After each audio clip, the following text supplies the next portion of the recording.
أعوذ بالله من الشيطان الرجيم. بسم الله الرحمن الرحيم. قال اخرج منها مذءوما مدحورا لمن تبعك منهم لأملأن جهنم منكم أجمعين. صدق الله العظيم. ختم سپاری والا انام رکو اور دی سورة الاعراف 18 نمبر آیات نا 25 نمبر آیات پوری ترجمہ. قال اخرج منها، الله رب العزت ورته فرمایي چې اوزه دغه عالم بالانا مذءوم مدحورا ذلیل اور خوار لمن تبعك منهم هم خلق ته تو اتباع کوي لأملأن جهنم ضرور بمونږ ډکو جهنم منکم اجمعین تو ټولنا. ويا آدم اسكن انت وزوجك، اور اے آدم علیہ السلام وسیغت و زوجکا دی طول بی بی الجنت پا جنت کی فکلا من حیث شئتما، پس خریت کم زن مخوخشی ولا تقرب هذه الشجرة، خمان ایک دکی گئی دغیونیتا فتکونا من الظالمین کنجدوش ہے نتوسو بی ظالمون نوی. فوسوس لهم الشیطان، پس وسوسه وچوله دوی ته شیطان لیبدی لهما ما وری عنهما، دی دپاره چې ظاهر کی دوی دپاره هغه شیان وری عنهما چې دوی یو بل نه پټ وو من سوآتهما یعنی د دوی ستر ځایونه. وقال ما نهاکما ربکما، شیطان ورته ویلو نه یو منې کړي تاسو دواړه رب دې تاسو عن هذه الشجره دغیوننا الا مگر دی د پاره منی کړیو ان تکونا ملکین چې تاسو فرشتي نشئ او تکونا من الخالدین یا تاسو دی جنت کې همیشه پوتې نشئ. وقاسمهما، اور دی ورته قسم وکړلو انی لکما لمن الناصحین، چې بشک ز تاسو د پاره لمن الناصحین خیر خواهی کوونکې. فدلهما بغرور، پس مایل کولو دغه دواړه بغرور دی په دوکې سره. فلما ذاق الشجره، چکر دغه ونه بدت لهما سوآتهما، ظاهر شلو دوی د پر کولو شلو دوی د پر سوآتهما د دوی ستر ځایونه. وطفقا، دوی شروع شلو یخصفان علیهما، کېږدولو په دغه ستر ځایونو باندې من ورق الجنه دی جنت ولا پونی. وناداهما ربهما، دوی دواړو ته आवाज وکړو د دوی رب الم انهکما عن تلکما الشجره، آیا تاسو مو منې کړي نه وای دغه ونینه. وقل لكما، تاسو ته ویلي نو ان الشیطان لكما عدو مبین، چې بشک شیطان دا تاسو کولو دشمن ده. قال دغه دواړو ورته فرمیلو ربنا اے دې مونږ رب ظلمنا انفسنا، مونږ په خپل نفس باندې په خپل ځان باندې ظلم وکړلو. وان لم تغفر لنا، کچېری تو معاف نکړلو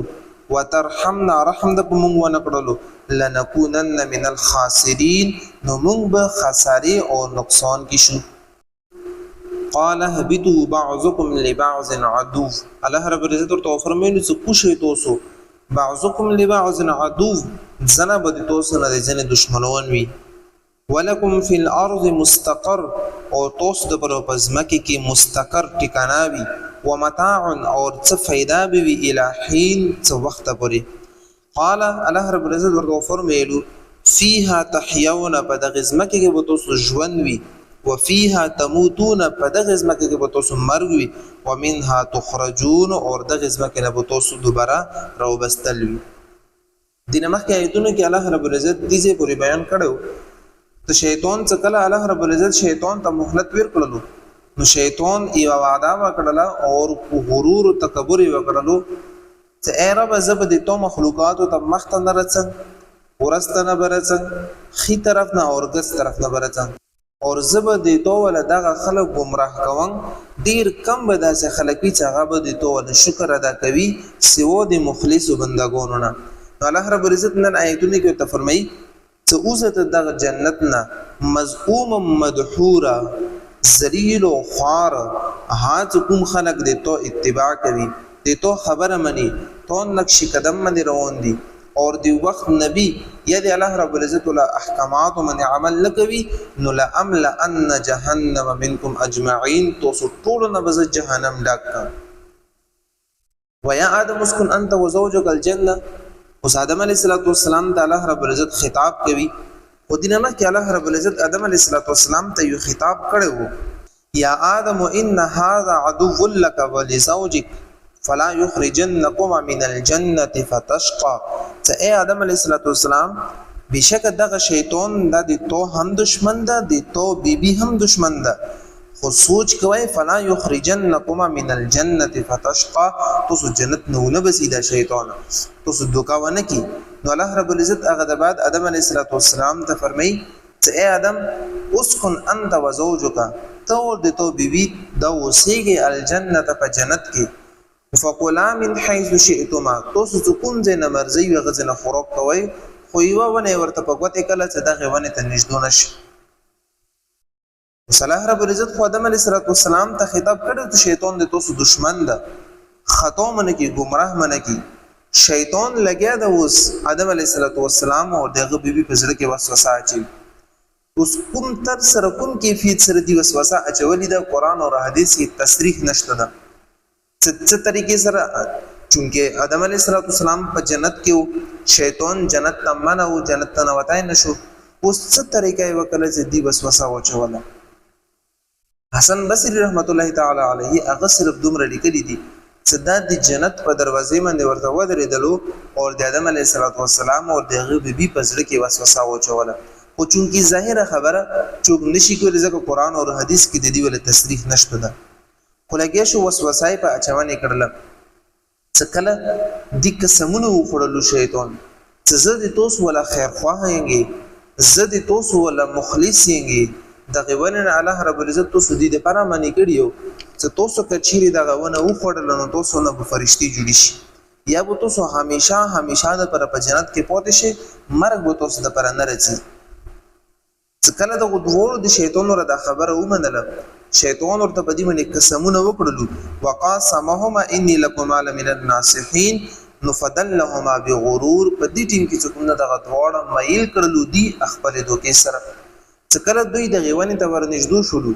خړل خبرې کده چې څنګه ورنږدو شو او څکلې وکړلو څکلو سره څنګه دوی نه کپڑے هغه وتلې شرمګای ظاهر شول یو بل نو دوی هغه پټولو د پاره د جنت لکومې پونی دي هغه په خپل شرمګاونو باندې کېدول شروع کړو په دې ټیم کې الله رب العزت ته आवाज وکړو وناداهما ربهما الم انهكما عن تلكما الشجره الله رب العزت ورته आवाज وکړل آیاتو سم مدغه ونه نه منی کړي نه وای تاسو ته مدا خطاب کړي نو ان شیطان لکما عدو مبین چې شیطان د تاسو په دشمن ده اوس چونکه دا نیک خلقو دا برگزیده خلقو نو دا بغیر د حیلینه بغیر د چورانه الله رب العزت نه مفي وغختله دای نو ویل چې الله مو شیطان په دوکي کې اچولیو مونږ په دې کې څه ګونه نشته ده نه بلکې فورا الله رب العزت نه توبه وبستله فربنا ظلمنا انفسنا اي رب مونږ په خپل ځان باندې ظلم وکړلو وان لم تغفر لنا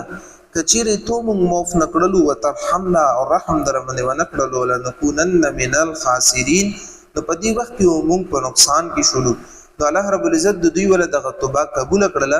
لکه سورې بقره کې الله رب العزت فرمایي فتلقى آدم من ربه كلمات فتاب عليه انه هو التواب الرحيم الله رب العزت ورته کلمات ورته کړلو چې کلمات امدغه ربنا ظلمنا انفسنا وان لم تغفر لنا وترحمنا لنكونن من الخاسرين دوی ول تذکرای شروع کړل ذکر شروع کړلو الله رب العزت دوی ول دغه توبه قبول کړله توبه خو قبول شوله خو چونکه د نسل انساني ډیرول الله رب العزت ته مقصود وو او د ځمکې خلیفګان انسانون جوړول کیو د وجنه الله رب العزت آدم علیه السلام دنیا ته راوستولو ولکم فی الارض مستقر ځمکې کې ورته مستقر جوړ کړلو د اوسېدلو ولا ځای ورته جوړ کړلو